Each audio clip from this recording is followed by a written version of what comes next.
Vaina chuan guitar lesson thar kan zir hau lenga vira kan zir hau le tur chu Mendalan kan khua nuam ti hla sakha guitar Perhdan kan zir hawang he thai A sharp in la kepo first fret a karon vuanga G in kan lango chuan a intro a khanin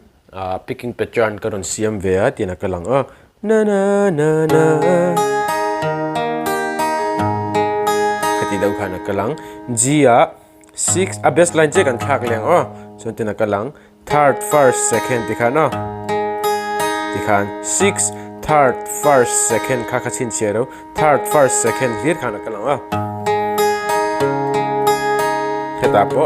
C9 kan heta C hima heta chuan D a D hemi baseline che kan manga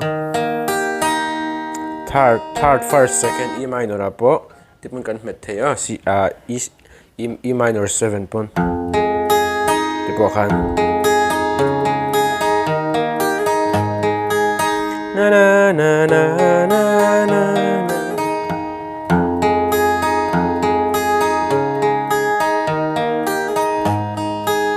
tikhan kan pick don ni G kan la sang a C E ma D minor a E minor chuan kan strum dan tur kha down down down up le down down up down up down down down up akan man pol leng khami strumming pattern pani kha down down down up ti le down down up down up down down down up akan man pol le don ni chu